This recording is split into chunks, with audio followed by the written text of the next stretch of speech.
Hello everyone, আজি কিছু সময় পূৰ্বে মই তোমালোক সকলোৰে সুবিধাৰ্থে এটা ভিডিঅ' দিছিলোঁ যিটো ভিডিঅ'ত BSc নাৰ্ছিং 2024 বৰ্ষত এক্সপেক্টেড ডেটৰ বিষয়ে কৈছিলোঁ যে কেতিয়াৰ পৰা অনলাইন এপ্লাই হ'ব পাৰে, কেতিয়ালৈ অনলাইন এপ্লাই শেষ হ'ব পাৰে, এক্সাম কেতিয়ালৈ হ'ব পাৰে বা গোটেইখিনি বস্তু। চ' এই ভিডিঅ'টো চোৱাৰ পিছত বহুখিনি ষ্টুডেণ্টে কমেণ্ট কৰি আছিল যে দাদা এক্সাম চিলেবাছ কি হ'ব, কিবা নতুন ছাবজেক্ট এড হ'ব পাৰে নেকি বা বিভিন্ন ধৰণৰ বস্তু। চ' এই ভিডিঅ'টো যিখিনি ষ্টুডেণ্টে চোৱা তোমালোকক এইটো বস্তু মই গেৰাণ্টি দি ক'ব পাৰিম যে তোমালোকে আন 10জন ষ্টুডেণ্টতকৈ আগত থাকিবা চিলেবাছৰ বিষয়ে বা আন 10জন ষ্টুডেণ্টে যেনেকুৱা ধৰণে চিলেবাছখন বিচাৰি আছে তোমালোকে বিচাৰিব লগা নহয়।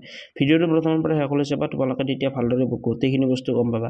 ভিডিঅ'টো আৰম্ভণি কৰাৰ আগতে এটা সৰু ডিছক্লেমাৰ দি দিওঁ, যিখিনি বস্তু কম এইখিনি মই মোৰ পাৰ্চনেল এক্সপিৰিয়েঞ্চৰ ফালৰ পৰা বা বিভিন্ন ধৰণৰ BSc নাৰ্ছিঙৰ ষ্টুডেণ্টৰ লগত ডিছকাশ্যন কৰিবলৈ তোমালোকক ক'ম।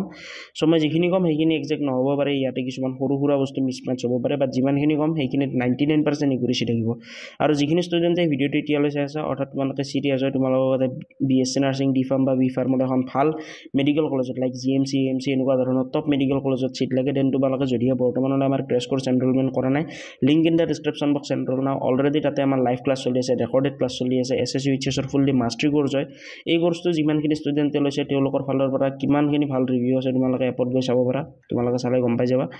আৰু সেই কৰ্চটো যিমানখিনি ষ্টুডেণ্টে লৈছে তেওঁলোকক আমাৰ ফালৰ পৰা time to time live class, recorded class, mock test, PDF notes, multiple বস্তু দি থকা গৈছে, ডাউট চলভিং ছেশ্যন দিয়া গৈছে বা বিভিন্ন ধৰণৰ বস্তু।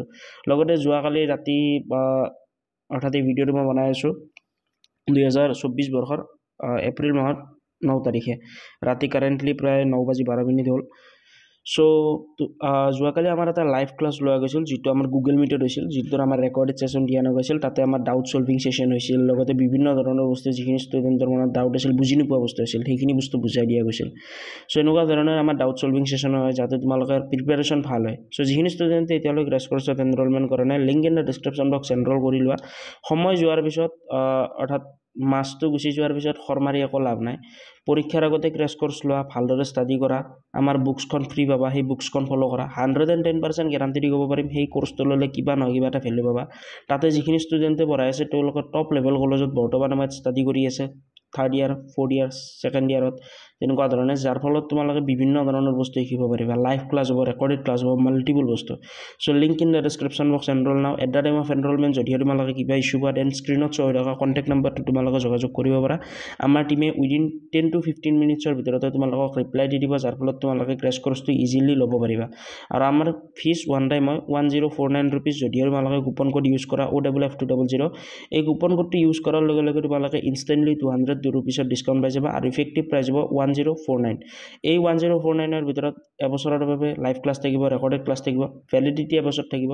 কৰ্চটো আমাৰ আপ টু আগষ্ট মাহলৈ চলি থাকিব, য'ত আমাৰ মক টেষ্ট দিয়া যাব, ডাউট চলভিং থাকিব, মাল্টিপল বস্তু থাকিব। চ' যিখিনি ষ্টুডেণ্টে এতিয়ালৈ এনৰলমেণ্ট কৰা নাই, link in the description box enrol now. কিবা যদি ইছ্যু পোৱা, ডিছক্ৰিপশ্যন বক্সত দিয়া কণ্টেক্ট নাম্বাৰ বা স্ক্ৰীণত শ্ব' হৈ থকা কণ্টেক্ট নাম্বাৰটোত যোগাযোগ কৰিলে তোমালোকে বস্তুখিনি গম পাই যাবা। চ' এতিয়া আমি ডাইৰেক্টলি চিলেবাছলৈ জাম্প কৰোঁ। যিহেতু লাষ্ট ভিডিঅ'ত মই তোমালোকক কৈছিলোঁ যে আমাৰ চিলেবাছৰ এক্সামৰ ডেট বা বাকী বস্তুখিনি। চ' এতিয়া আমি ডাইৰেক্টলি চিলেবাছৰ ওপৰত ডিছকাছ কৰিম। এইখন 2023 নটিফিকেশ্যন হয়। আৰু এটা বস্তু কওঁ, ভিডিঅ'টো আৰম্ভণি কৰাৰ আগতে বহুখিনি ষ্টুডেণ্টে লাষ্ট ভিডিঅ'টো চোৱাৰ পিছত আমাৰ যিখিনি ষ্টুডেণ্টে ক্ৰেছ কৰ্চ লৈছিল তেওঁলোকে কৈ আছিল যে দাদা 2024 বৰ্ষত কিবা নতুন ছাবজেক্ট এড হ'ব পাৰে নেকি। বহুতে ভাবি আছে যে 2024 বৰ্ষত কিবা নতুন ছাবজেক্ট এড হোৱাৰ কথা কৈছে, ইয়াৰ কাৰণ কি।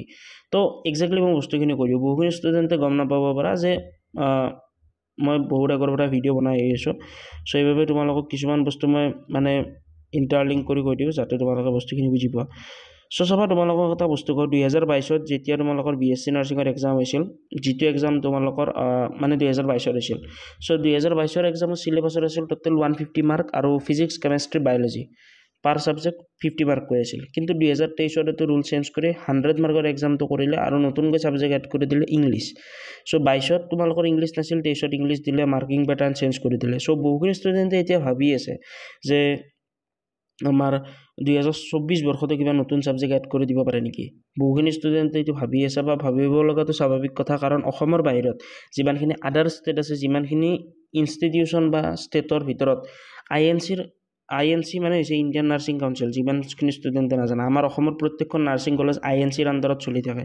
চ' INCৰ আণ্ডাৰত যিমানখিনি ষ্টুডেণ্ট বা যিমানখিনি ষ্টেট আছে, বেলেগ বেলেগ ষ্টেট লাইক ৱেষ্ট বেংগল বা এনেকুৱা ত্ৰিপুৰা বা তেনেকুৱা টাইপৰ, চ' অৰুণাচল প্ৰদেশ তেনেকুৱা টাইপৰ গোটেইকেইখন ষ্টেটতে নতুন নতুন ছাবজেক্ট এড কৰিছে যিটো তেওঁলোকৰ ৰিজনেল লেংগুৱেজ হয়। চ' বহুখিনি ষ্টুডেণ্টে তেনেকুৱা ক্ষেত্ৰত ভাবি আছে যে আমাৰ অসমতো নতুনকৈ অসমীয়া ছাবজেক্টটো এড কৰি দিব পাৰে নেকি। চ' তেনেকুৱা ক্ষেত্ৰত যিমানখিনি ষ্টুডেণ্টে ভাবি আছে যে ফিজিক্স কেমেষ্ট্ৰি বায়'লজিৰ উপৰিও অসমীয়াখন দিব পাৰে, চ' এই ক্ষেত্ৰত মই তোমালোকক কওঁ যে অসমত অসমীয়া ছাবজেক্টটো এড কৰাটো মানে মই ভাবোঁ যিমান দূৰ জানো সিমান দূৰ পচিবল নহয়, বা পচিবল হ'লেও এতিয়া 2024 তেনেকুৱা ধৰণৰ ৰুল অহাৰ একেবাৰে খুবেই চান্স কম। হয়তো আহি যাব পাৰে, কিন্তু 80% চান্স আছে যে তোমালোকৰ physics chemistry biology and English ছাবজেক্টটোৱে থাকিব, ইয়াৰ বাহিৰে আছামিজ বা বেলেগ লেংগুৱেজ তোমালোকৰ এড নহয়। কিন্তু যদিহে তোমালোকৰ এড হৈ যায় তেতিয়া কি কৰিবা। চ' যিখিনি ষ্টুডেণ্টে আমাৰ ক্ৰেছ কৰ্চ লৈ থৈছা তোমালোকক আমাৰ ফালৰ পৰা যদিহে কিবা নতুন ছাবজেক্ট এড কৰা হয় দেন তোমালোকক সেই ছাবজেক্টটো আমাৰ ফালৰ পৰা পঢ়োৱা যাব, যাতে তোমালোকে সেই ছাবজেক্টখনক বা যিখন ছাবজেক্ট দিয়া যায় সেইখনো তোমালোকে ফ'ল' কৰিব পাৰা। চ' এইখিনি সেইকাৰণে বহুখিনি ষ্টুডেণ্টে সুধি আছে যে 2022 এক্সাম পেটাৰ্ণ বেলেগ হ'ল, 23 বেলেগ হ'ল, 24 বেলেগ হ'ব পাৰে নেকি। চ' মই তোমালোক সকলোৰে সুবিধাৰ্থে এটা বস্তু কৈছোঁ, 80% চান্স আছে যে ফিজিক্স কেমেষ্ট্ৰি বায়'লজি এণ্ড ইংলিছেৰে তোমালোকৰ এক্সামটো হ'ব, 20% চান্স আছে যে কিবা নতুন ছাবজেক্ট এড হ'ব। যদিহে কিবা নতুন ছাবজেক্ট এড হৈ যায় সেই নতুন ছাবজেক্টখন আমাৰ ক্ৰেছ কৰ্চৰ ভিতৰত তোমালোকক শিকোৱা যাব, একেবাৰে চিন্তা নকৰিবা, ভালদৰে আমাৰ ফালৰ পৰা গাইড কৰা যাব। এইটো বস্তু মই গেৰাণ্টি ল'ব পাৰিম যে যদিও তোমালোকে নিজে ছেল্ফ ষ্টাডি কৰি যোৰহাট মেডিকেল কলেজ বা তোমালোকে কোকৰাঝাৰ মেডিকেল কলেজ বা নিজে পঢ়ি বা আমাৰ ফালৰ পৰা পঢ়াৰ পিছত তোমালোকে আছাম মেডিকেল কলেজ বা GMC তেনেকুৱা ধৰণৰ কলেজ এখন পাবলৈ সক্ষম হ'বা। নিজে ছেল্ফ ষ্টাডি কৰি যিমানখিনি পাবা তাতকৈ আমাৰ ক্ৰেছ কৰ্চ ল'লে 110% বেনিফিট পাবা। আমাৰ ক্ৰেছ কৰ্চৰ ফিজ এপ্লিকেশ্যনৰ ফিজৰ তুলনাত একোৱেই নহয় বুলি কওঁ মই, একোৱেই নহয়। এপ্লিকেশ্যন ফিজে তোমালোকৰ 2500-3000 টকা লয়, আৰু আমাৰ কোৰ্চৰ ফিজ আমি 6 মাহৰ কাৰণে কৰাই আছোঁ, আগষ্ট মাহলৈ, আপ টু আগষ্ট মাহলৈ, যেতিয়ালৈ BSc মেডিকেল টেকন'লজিৰ এক্সাম শেষ নহয়। চ' তেতিয়ালৈ তোমালোকৰ কোচিং চলিব আমাৰ ফালৰ পৰা, অনলাইন মক টেষ্ট হ'ব, লাইভ ক্লাছ হ'ব, ডাউট চলভিং ছেশ্যন থাকিব, মাল্টিপল বস্তু থাকিব, লগতে আমাৰ ইবুকখন ফ্ৰী থাকিব। চ' যিখিনি ষ্টুডেণ্টে এতিয়ালৈ লোৱা নাই, link in the description box enrol নাও। কোনোবাই কিবা ইছ্যু বা ডাউট আছে দেন তোমালোকে স্ক্ৰীণত শ্ব' হৈ থকা কণ্টেক্ট নাম্বাৰটোত যোগাযোগ কৰিলে আমাৰ টীমৰ ফালৰ পৰা তোমালোকক প্ৰব্লেমখিনি ছল্ভ কৰি দিয়া যাব। চ' এতিয়া বহুতেও ভাবিব পাৰে যে মাৰ্কিং পেটাৰ্ণটো যদি আমাৰ কিবা নতুন ছাবজেক্ট এড হয় দেন মাৰ্কিং পেটাৰ্ণটো চেঞ্জ হ'ব নেকি। চ' যদি তোমালোকৰ এই ছেম মাৰ্কিং পেটাৰ্ণটোৰে 2024ত এক্সামটো হয় দেন মাৰ্কিং পেটাৰ্ণটো এজ ইট ইজ 2023 হিচাপত থাকিব, অৰ্থাৎ ফিজিক্সৰ পৰা 25 মাৰ্ক, কেমেষ্ট্ৰিৰ পৰা 25 মাৰ্ক, বায়'লজিৰ পৰা 25 মাৰ্ক, ইংলিছৰ পৰা 25 মাৰ্ক থাকিব। কিন্তু যদিহে তোমালোকৰ আৰু এখন কিবা নতুন ছাবজেক্ট এড কৰি দিয়া হয়, ফৰ এক্সাম্পল ধৰি লোৱা নতুনকৈ অসমীয়া ছাবজেক্টখন এড কৰি দিলে, তেনেকুৱা ক্ষেত্ৰত মাৰ্কিং পেটাৰ্ণটো চেঞ্জ হয়, 20 মাৰ্ক 20 মাৰ্ক 20 মাৰ্ক 20 মাৰ্ককৈ 5খন থাকিব, অৰ্থাৎ 20 × 5 = 100। ডেট মিনছ 5 ছাবজেক্ট 20 মাৰ্ককৈ থাকিব যদিহে কিবা নতুন ছাবজেক্ট এড হয়। বাট হোৱাৰ প্ৰবেবিলিটি খুবেই কম, বাট হৈ যাব পাৰে, এইটো ক্ষেত্ৰত একো ক'ব নোৱাৰোঁ। কিন্তু যিহেতু আদাৰ ষ্টেট অৰ্থাৎ অসমৰ বাহিৰৰ যিমানকেইখন ষ্টেট আছে প্ৰত্যেককেইখন ষ্টেটতে এনেকুৱা ধৰণৰ কৰি আছে, যিহেতু গোটেইকেইখন ষ্টেট INCৰ আণ্ডাৰতে চলি আছে, চ' হৈ যাব পাৰে, একো ডাঙৰ কথা নহয়। চ' বি প্ৰিপেয়াৰ, তোমালোকে ফিজিক্স কেমেষ্ট্ৰি বায়'লজিকেইখন আগতে শেষ কৰি থৈ দিয়া, যদিহে এখন ভাল কলেজ লাগে, যদি এনে GT কলেজ হৈ যায় দেন তোমালোকে এনেই পঢ়ি গ'লে হৈ যাব, একো ইছ্যু নাই। ভাল যদিও কলেজ লাগে, GMC লাগে, আছাম মেডিকেল লাগে, কষ্ট কৰিব লাগিব, বহুত বেছি কম্পিটিশ্যন হয়। 82+ মাৰ্ক যদিহে ৰাখিব পাৰা GMC এক্সপেক্ট কৰিব পাৰা। ফাৰ্ষ্ট কাউন্সিলিং, ছেকেণ্ড কাউন্সিলিঙত লাগিলে 80ৰ আশে-পাশে থাকিলে পাই যাব পাৰা। GMCত বহুত বেছি অৰ্থাৎ কম্পিটিশ্যন হয়, কাৰণ অসমৰ সকলোখিনি ষ্টুডেণ্টে তাতেই যাব বিচাৰে। চ' এইটোৱে আছিল 2024ৰ BSc নাৰ্ছিঙৰ মাৰ্কিং পেটাৰ্ণৰ ওপৰত। আই হোপ এই ভিডিঅ'টোৰ জৰিয়তে তোমালোকক যিখিনি বস্তু ক'লোঁ সেইখিনি বস্তু ভালদৰে বুজি পালা।